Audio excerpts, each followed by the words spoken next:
everyone, welcome to Legal Capital. This is Advocate Shweta. ఈరోజు మనం account freeze గురించి మాట్లాడుకుందామండి. మీరు నార్మల్గా ట్రేడింగ్లో చేసినా కానీ, యూజువల్లీ బిట్ కాయిన్స్ కొన్నా కానీ,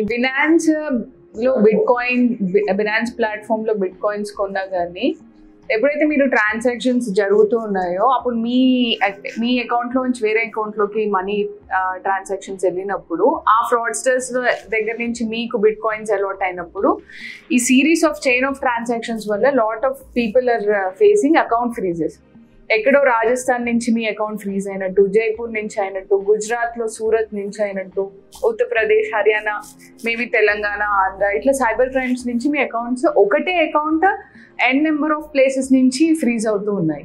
సో అలాంటప్పుడు ఏం చేయాలి? బ్యాంక్స్ని అప్రోచ్ అవ్వాలా, కోర్ట్ని అప్రోచ్ అవ్వాలా? సో లాట్ ఆఫ్ కన్ఫ్యూజన్ ఉంది ఈ అకౌంట్ ఫ్రీజెస్ ఎలా అని.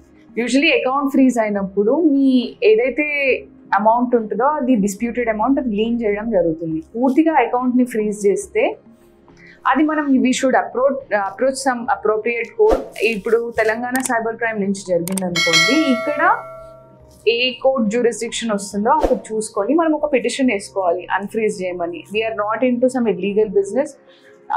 బినాన్స్లో వాటిలో లేకపోతే యూజువల్లీ సైబర్ క్రైమ్ నుంచి మీ అకౌంట్ ఫ్రీజ్ అవుతుంది.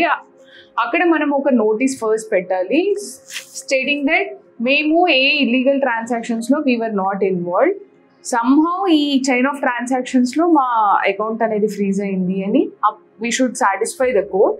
అప్పుడు కోర్ట్ ఒక ఆర్డర్ ఇస్తుంది అని అంటే అన్ఫ్రీజ్ చేయండి అకౌంట్, ఏవైతే హోల్డ్లో ఉంచారో ఆ మనీని కూడా debit back into their account అని చెప్తుంది. Okay, this is how usually account freezes we deal with. మీకు ఏమైనా అకౌంట్ ఫ్రీజ్లో ప్రాబ్లమ్స్ ఉన్నా please visit us on Legal Capital. Thank you.